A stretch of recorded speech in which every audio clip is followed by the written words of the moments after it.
Welcome to The Flock at FBC. This podcast is designed to highlight the incredible members and ministries of First Baptist Harrisburg. Our goal is to grow our church relationally and make known the many ways you can serve and get connected here at FBC. Whether you're a longtime member or just getting to know us, we're so glad you're here. Welcome to The Flock. This week we have Josh Oglesby on. He is one of our deacons here at First Baptist Church, and I believe he is a Galatia native, so maybe we can hop right into it. Did you grow up in Southern Illinois? So I have been Saline County native all my life. I was born and raised mostly around Raleigh area, north of Galatia. Lived in Raleigh for the first few years. I went to El Dorado School for kindergarten and first grade, and then my mom was a school teacher at Galatia, and my dad worked in Galatia at my family's grocery store, Oglesby's Grocery, there in Galatia. So they moved north of Galatia to the house that they still live in today. So I went all the way through school in Galatia the rest of the time. So did you know Galatia does this really cool thing? This is a little bit of a side right at the beginning, but they have all their yearbooks in the main hallway at Galatia right in front of the gym that I've looked for. There's a great picture of Josh. I don't know. Maybe we can throw that up there if we can find somebody to send it to us before this drops. Let's not. I appreciate that though. I spare you that. What sport was it for? No, it was senior pictures. It's like pictures the full. Are still up? Correct. So used to, they had them all around the top of the wall for years and years, and then they combined them to a major yearbook for each class. But it helps when you have 25 to 30 kids per class as opposed to Harrisburg. So. Yeah, that was very interesting. So you grew up there. So now let's think about this early church life stuff. Sure. You went to a church called Long Branch, is that right? Most of your life? That's correct. So I was blessed to grow up in a Christian household. My parents are good Christian people, very loyal, very faithful to Long Branch Baptist Church. So I grew up going to church. Anytime the doors were open, they were there. So that was a blessing for me. Most of my family and all were there as well. Then, so that's where I went. And messed up there, but enjoyed getting to know a lot about Christ there. Had a lot of teachers that really poured into my life through that time. So stayed to that church until I came here. I think it really digs into how malleable you are as a child, or how much you can learn as a child for how much of the Bible that you're taught as a kid. And sometimes we don't prioritize what we're teaching. We do prioritize, but you can be quick to think it's not very important that you're teaching these kids, that maybe they're not listening. But a lot of their biblical story background is formed in those early years of faithful parents bringing their kids to church. Exactly. Yeah, it is very informative. I learned a lot of songs, a lot of stuff. So I learned the biblical truths. Didn't understand them. I wasn't changed. I wasn't saved at that point, but it was very helpful in my looking back, having that opportunity. Yeah. Well, maybe we should jump right into that. What is your testimony? When did you come to faith in Christ? Sure. So, as I said, I went to Long Branch Baptist Church, was there for vacation Bible schools, small group church, had heard the gospel many times, hundreds of times, but up until the point when I was saved, I didn't believe it, didn't fully understand it. It was about when I was 9 years old, about a week after Easter, in April of 1990, that we had a revival, a guest speaker come in, and it was there as a 3 or 4 night event, and I believe it was about the 23rd, that was the night that God changed my life. He opened my eyes to see the gospel. He changed my heart and changed my ears to hear it. So I went from dead to alive in that moment. Like I said, I'd heard the good news. I'd heard the holiness of God and the sinfulness of man. Didn't realize the weight of my sin until that moment. And through that message, don't remember exactly how it was preached to me, how the gospel was told, but I realized that I needed a Savior at that point. And it was amazing to see how God was doing that in my life. Looking back now, I still remember that moment. It was a weighty event for me, but I am so thankful that He did. I seen the holiness of God, my sinfulness, how I needed a Savior, and how Jesus was the only one that could save me from my sins. And that's why I love the Easter season, because this happened after Easter. And also to get to actually celebrate the death, burial, and resurrection of Jesus through that. So, Absolutely. So, you said it was 1990. How old did you say you were? I was 9 years old. You were 9 years old. Okay. So you kind of like, did you guys have like youth group stuff? We did. So I grew up in a Long Branch, and it was a small church, so it was a small amount of kids.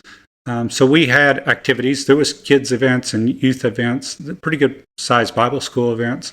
But it was, prior to my age, there was a pretty good youth group. My parents helped lead that along with some others, but wasn't real big when I was there at that point. So what would, like, me and Nolan are both kind of youth group guys here. Sure. What's some advice that you would give our students who are in the youth group right now? Things that, like, I don't know. So it's something that can make the 13 to 18 year olds that are watching this kind of some advice to them. Yeah. So it's easier to look back than it is in the moment. Mm-hmm. So as you're living that life, you've got so many things going on between school and just living life and being around people. Looking back now, I would say building good peer groups and accountability. Accountability at a young age is very important. It's very important all the way through life. And I think as we build friendships, as we build interactions with activities, I think games, I think extracurricular things are good to build bond in friendships and that, so that you can be accountable and truthful. I think being honest about yourself is powerful in that age. So. That's awesome. So let's see here. You went to high school in Galatia. Let's talk about life after high school a little bit. Like, what did you decide to do after you graduated? Sure. So growing up, we were around livestock. So I lived in a rural area. I loved livestock, cattle, row crop production and stuff. So going all the way back to my childhood, when my grandparents had a grocery store in Galatia, I got to be around that. I got to experience the quality customer service, a little store in a little town that drew a huge crowd for the meat market, for the groceries that they provided for that town and surrounding areas. So I think that helped build a lot of that for future on. My work ethic and some of that was core from that area. But my true interest in life was outside, whether it be with livestock, whether it be farming, whether it was some activities outside. So I was able to, we had cattle, sheep, chickens, goats, all kinds of different animals throughout life. And then in high school, I got to be involved in FFA and those kind of things, and 4-H all the way through that, which helped scope the direction I wanted to go. I had a cousin, Kevin, that I was really close friends with in my class. They farmed south of Harrisburg. So I had the opportunity to go with them many trips down there and work on their farm and do the hard work that farming is, from hay to row crop production and harvest. But it's awesome to get to see.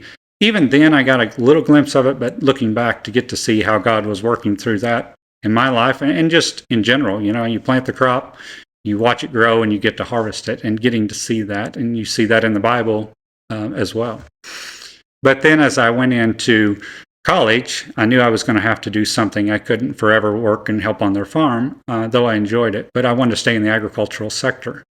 So I went my first 2 years to SIC after I graduated.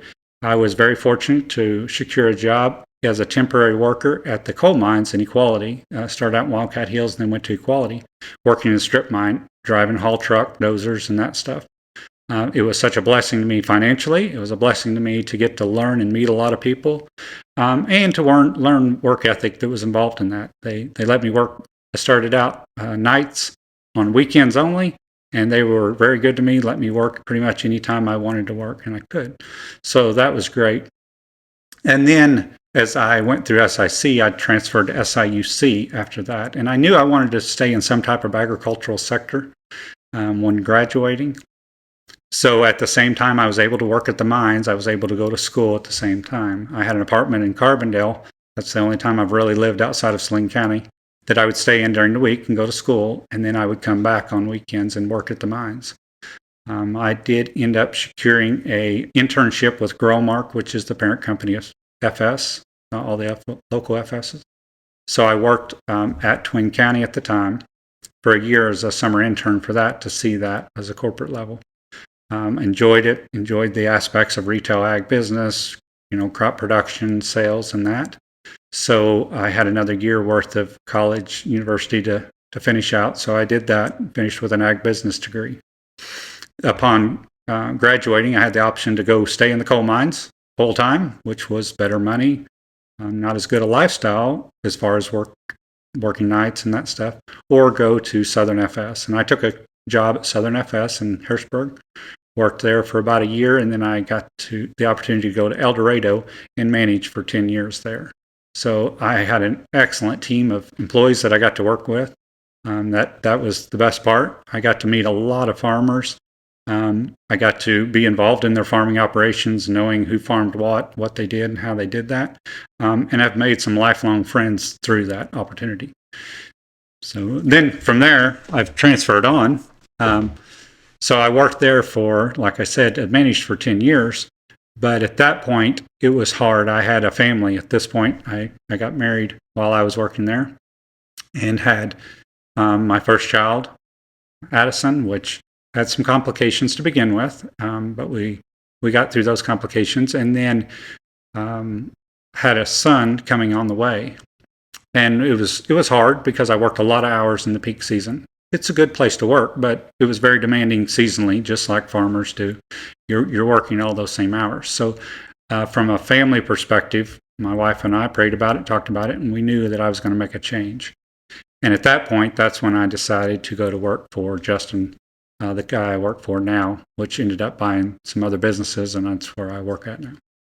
All right, like that was a lot, so we're going to backtrack a lot here. So first thing that stood out to me was your grandparents owned a store in Galatia. Is that right? That's correct. So we were talking about, before this actually started, we were talking about me and Josh had like candy.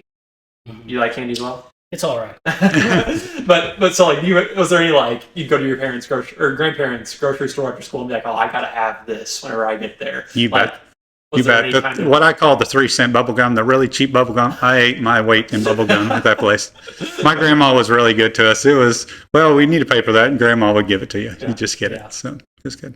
So another thing that stood out to me in that was you're talking about working in the coal mines during college. We both had like jobs in college that were manual labor-esque. Like I worked as a janitor. I think you worked on like the grounds team for a little while in college. And those were both like tough jobs, but they're not working in it. Like working in the coal, that's a seriously tough job to be doing while tackling 4 years of school. So I think that's like seriously impressive that like. Yeah. What was that time like for you? How many hours were you working? It was very time consuming. It wasn't really hard physical work because I worked in the strip mines, so I actually operated haul trucks, dozers, and lots of equipment. But I would work 12-hour shifts a lot of times when I was working at the prep plant, and then other times it was a 10-hour shift, so 7 to 5:30. And I would work every weekend, and I would push the envelope because I like to make money. I wanted to pay for my school. I didn't want any school debt. And they gave me the opportunity. I would go in they would say, if we don't have a job for you, you'll have to go home. But somebody would always volunteer and go home, so it'd let me work. So there was times to begin with, I was working 3 days a week, sometimes 4. But when I was at SIU, there was times, the last semester I had mostly Tuesday, Thursday classes, and I would push that and get some 5-day weeks at the mines. So. Wow. So what were these? So how you were through college? So you were like 18 to 22 age? Correct. And you're making some decent money that last semester. What kind of hobbies are you putting this money towards? Yeah, I did. So I was paying for school, paying for that stuff, but I worked all the time, so I really didn't have a lot of time to spend money. I was mostly putting most of it away, but there were several hobbies that I have. I enjoy four-wheelers, off-road motorcycles, other play toys that went along with that. It was fun. It was enjoyable. We had maybe been tipped off a little bit about the motorcycles, and I want to hear more about that, the off-road. So is that just like what's the difference between an off-road motorcycle and like a dirt bike? Sure. So an off-road motorcycle is a dirt bike, but I also, so up until that point, up until going to SIU, I didn't have a street bike. So it was, just dirt bikes, riding, having fun doing that stuff. But that's where I went one semester at SIUC, and I don't know, as you all know, university studies, it seems like they sell 20,000 parking permits and they have 5,000 parking spots. And so it did take me but one semester to say, I come to school, drive around for 15 minutes to find a place to park to go to class. But if you noticed, right up by the building, there was a concrete pad with a chain around it that people with a motorcycle could drive right up to the front door, park, and walk right in. So after the very first semester, I said, that's the route I'm going to go. So I bought me a crotch rocket motorcycle, street motorcycle, took the class, bought it, and rode it. So I could get to class. I could leave 10 minutes before class. I lived 2 minutes from school, drive and park right at the front door and go in. But also with that said, age is a benefit now. I was young and not very mature sometimes, and a fast motorcycle is not a good idea at times. So Sophie and my parents, if you're listening to this, I'm getting a motorcycle. I can park at the front door next year medical school. So just Don't get him a fast one. Recommendation. Get him a scooter. Yeah. So where did you meet your wife at during this time? You went through school, and then you went to work at FS, and then you got your job now. Where did you meet your wife at that time? That's great. So I had actually graduated high school, and she actually went to Thompsonville to school. But Thompsonville and Galatia co-op for basketball. So she would actually come play basketball at Galatia with the Galatia team. At that time, I really enjoyed basketball. It's probably my favorite sport. It's the only one I really played through school. So I went to a lot of ball games. Galatia had a really good team during that season. Harrisburg had a really good team during that season. So I would come to games lots of different places. But it wasn't until I went to a girls' game that my sister was actually helping manage on those teams that I seen my wife, and it just life changed. So I was definitely more interested in her. Of course, she was still in school. She was not so as interested in me as I was in her. So she went through school. She actually went to SIC and played basketball out there. So I got to go out there and watch her in some games. And then it took a birthday party of my sister's for her to come over. And then, long story short, I got free some Cardinal tickets because I knew my wife loved Cardinal games. And so I gave them to her for her birthday, but with one little string attached that I didn't give them to her until the game because I knew if I did, I wouldn't get to go. She would pick 3 other people. So I had 4 tickets and I knew I wouldn't get to go. So I held on long enough that I guess it worked out. So that's awesome. That was a pretty good plan. About how old were you at this time? We started dating in 2005 and we got married in 2008. So I was in my 20s. I was born in 81. So Gotcha. Mid-20s. So we didn't get married. I didn't get married young. She was still, she was going to college and then went on to USI to graduate as an occupational therapist. So I waited until that was done and paid for before I married her. So Absolutely. Is there anything else that people listening should know about you or that you want them to know about you? Yeah. In personal life, we're going to move on to kind of some more church life stuff in a second. But so, yeah, I mean, my family is very important to me. My wife, she's a wonderful lady. I'm thankful to have her. She's definitely a blessing. And then my children. I have 2 children. Addie, that's 13, going to be 14 soon, and Easton, that's 11, getting ready to be 12 in a couple of weeks. And they're good. They're a blessing. They're a challenge, but they're great. So that's awesome. All right, so this is for this podcast is kind of designed for our church members to kind of get to know the deacons a little bit better. Sure. So what does that term deacon mean?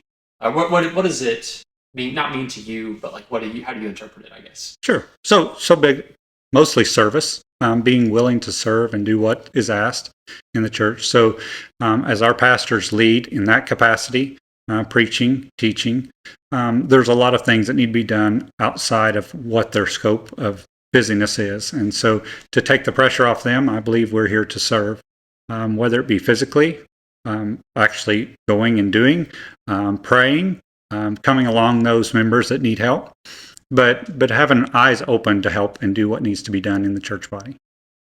Yeah. And maybe to back up a little bit, you talked a lot about the church that you grew up at and Sure. spent a lot of time at. When did you guys make the transition here to FBC? Yep, that's great.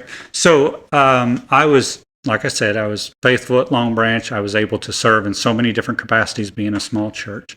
I was fairly young when they asked me to be a deacon in the church. Wasn't sure exactly when they initially told me, wasn't sure that's what I wanted to do. But it was a few weeks later that a pastor from, I believe, Poplar Bluff, Missouri, came and spoke. And I just felt the burden that I needed to do that. That's what God was calling me to do, was to serve in that capacity. So I accepted that. I was ordained when I was about 23 years of age there at Long Branch and served in that capacity there for quite a while.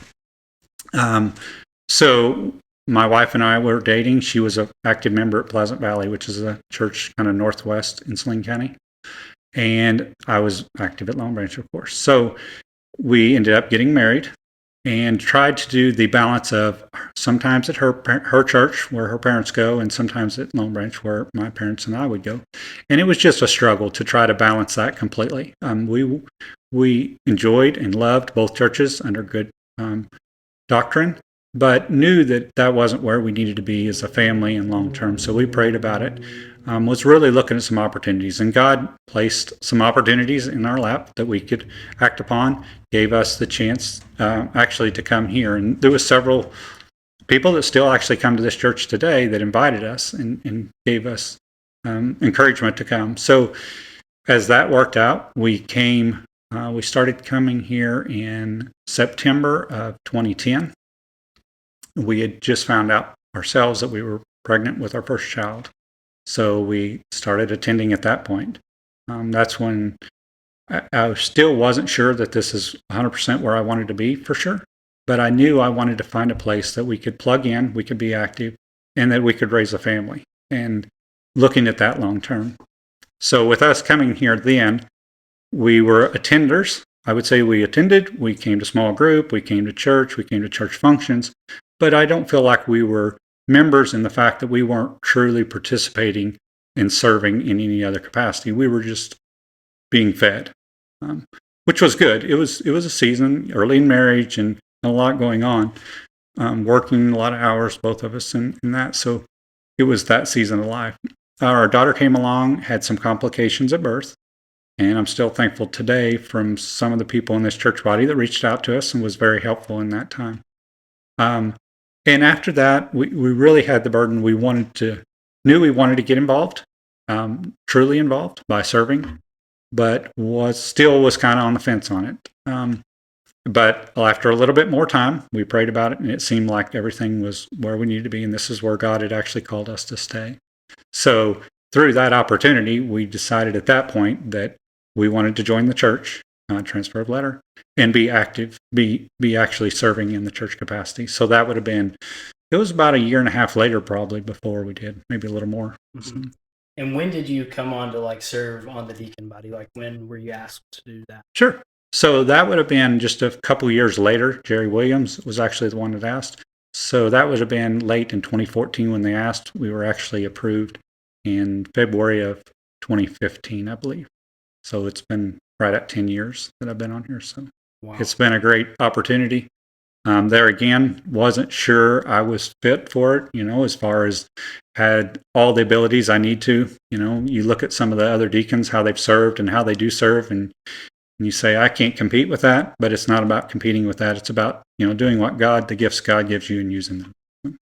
We don't want to talk about competition, but maybe bouncing off of that a little bit. Sure. We've been doing this member spotlight, which is by no means all inclusive to highlight all the people who do great work around here and serve well.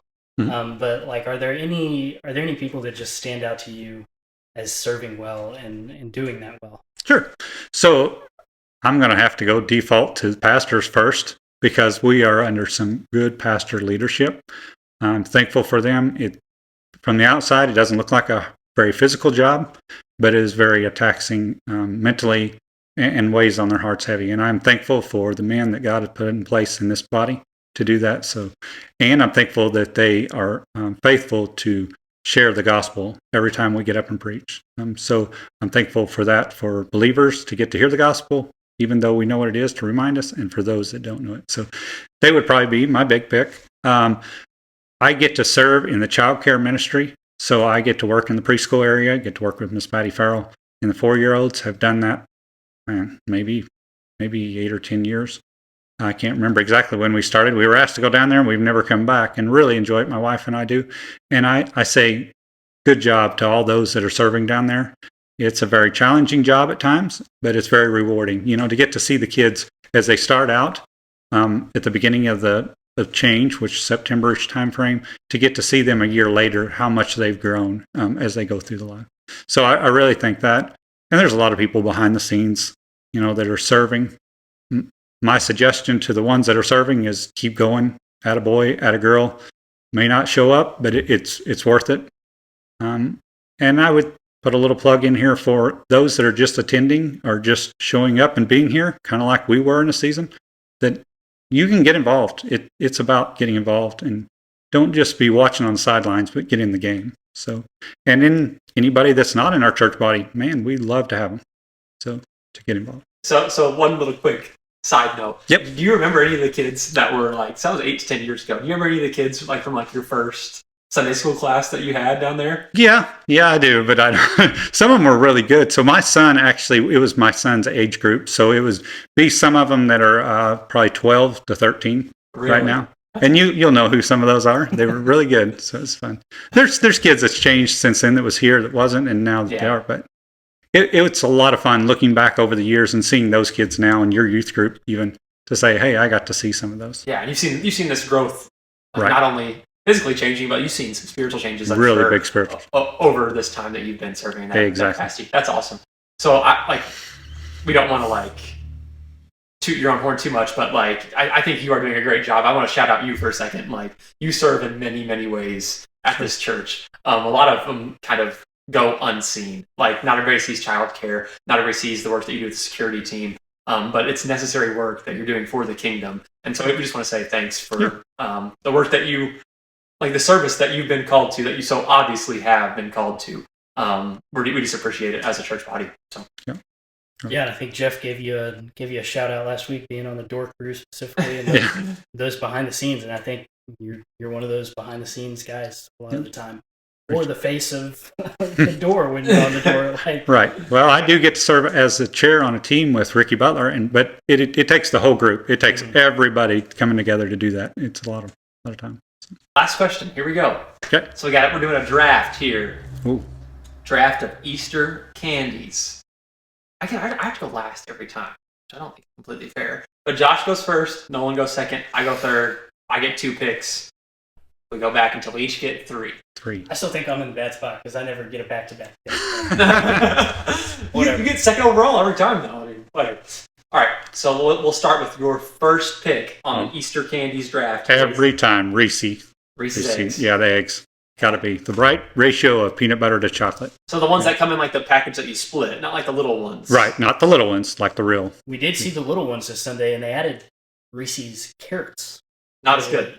There were carrots in those bags. They weren't as good, and they also had the small eggs. Oh, so they really weren't up to. No, not up to par. They're okay, but not the best. Yeah. Chris was calling those kids down. He was like, "We got Reese's eggs down here," and they were sadly disappointed. Yeah, I saw a kid shut one down. Well, I will take for my first pick Sour Patch Kids. That's on my top. Not even sure if they fit into an Easter candy. But no, it's not an Easter candy. I'm vetoing that. I'm definitely getting it at Easter. Okay. So you're not going Easter candy. You're just going your favorite candy. I would be real. Unless you want me to say Peeps, which I hate. I'm not. I don't know too many Easter candies. All right, I'm gonna go with. You guys might throw a flag on this one. My first pick, I'm gonna go with jelly beans. Is that an Easter candy? I think it is, just because I remember my parents dropping it around the house like it was bunny dropping. Which, looking back, it's really. It's pretty cruel. It's a little weird. But. Yeah. So I specifically the Skittles jelly beans, I would say, at Easter time, but I'm down with them jelly beans. What's number 2? My number 2 pick is going to have to be the Cadbury egg. Ooh, I like those. Those are good. I hope Peeps goes undrafted, by the way, because I hate Peeps so much. Well, I will try to stay in the spirit of Easter this time and say the Hershey's chocolate bunny. Oh, that would have been my second pick right there. That straight up chocolate's pretty good stuff. It is good. It's hard to beat. Yeah. The bunny doesn't really change anything like the egg. No. It's like eating a brick, though, of chocolate. It's so dense. It's so, I don't even, it's been a while since I've eaten one. I can't imagine the calorie count on that. Yeah. Eating the whole thing in one sitting or something. Yeah. Got one? Yeah, so just to be difficult for you guys, I'm going to say Peeps. Just because you say no, I'm going to say Peeps. What color or flavor? Yeah, I don't know that it makes any difference. They're not the best, but I know they're big out there. Yeah, that's a seasonal. Favorite, though. I know, that's right. You got to fix something that people like. And that's true. You either hate them or you love them. So I'm a hater. Yeah. Yeah, you got another one? Oh, another one. I'd say the little chocolate ball things that has the white in them, whatever it is. The Whoppers? Whoppers. The Whoppers? Whoppers. All right. Try to mix it up with something of them. Wow. Well, I'm going to take, maybe I'm just on sour candy right now. That's my favorite because I'm going with sour Skittles. Ooh. Skittles. Staying in the sour mode. They're green. That's an Easter color. Yeah. Bag's green. So my mom, it's Monty Thursday right now, but my mom went ahead and gave us like a mini Easter basket for me and Sophie this week, and there was like a Hershey's bunny in there, but it wasn't Hershey's, it was Reese's. Ooh, so it was even like better. like this tall Reese's bunny. I will probably eat when I get home the whole thing, and it will probably make me throw up. But I think that's gonna be my third pick for my Easter candy. Big thing. Man, well, I'm not sure how we're doing on time, but I've been trying to hold off this whole time talking about the farm animals with you. So I just want to know, how's the farm going? Is Easton keeping up with the cows, and how's it all going? Sure. So I love the cow. I mean, we all do as a family. We work cows, we move cows. It teaches a lot of things about cattle production at a young age. So you get to see birth through all the process of it. And it's going good. We enjoy it. Easton gets to spend a lot of time feeding them, taking care of them, but it's worth every minute of it. So. Yeah. And go ahead. One more thing I wanted to talk about that we maybe didn't hit on is you've had a lot of professions, technically, right? Like you've worked 2 or 3 different jobs, and I guess I want to talk more specifically about this one now. Like how are you leveraging your work now? One, like maybe you need to explain like what you do for some people and maybe what the day-to-day entails. But also, how do you leverage that work for Christ, or what are some ways you do that? Sure. So I currently work at Little Tractor and Equipment, which has a store in Harrisburg, is where I report to mostly. We have 4 total locations. So I am fortunate to get to work with all the people at all the stores. I help manage a lot of the day-to-day operations, people, customer relations things. And so I think what's powerful and be able to leverage that for the gospel is I get to build a lot of connections with employees. I'm blessed to work with a lot of good people there as well. There's a lot of good Christian people, so iron sharpens iron. So I think they help me a lot, but I feel like I'm there to help them as well. And in non-Christian employees, I get to talk to them about the gospel. I get to understand when they're dealing with difficult times, and get to pray with them and work with them that way. But I get to see such a customer base that I wouldn't other places. A lot of people have lawnmowers or have some type of equipment that they need worked on and come in. So I'm not straight directly in the sales, on the floor selling or parts, but I will help in other pieces of the puzzle. I get to help in those, and I get to come up and talk to people. And I've built a lot of relationships with people in the community and others that I get to build off of that. Opens the doors for Gospel Threads to talk to them and to build relationships with them, to invite and to connect them with other people. So it's a blessing every day. Absolutely. You got anything else? I don't have anything else, but so the past couple of weeks, people have come to me and been like, you guys should have asked him this. You guys should have asked him this. So I'm going to encourage our listeners, if they're still listening at this point, ask Josh the questions that you are wishing that we would have asked. Get to know him better. Take this opportunity. If you're curious about other things, like maybe he says something that you want to know more about, talk to Josh. I'm sure he would love to talk to any of our members or people visiting with us about these things. But other than that, we can't thank you enough for doing this tonight. We hope you enjoyed your time. I appreciate doing it. Yeah. Thank you again. No problem. Thank you for watching the vlog. Stay tuned next week for a new episode.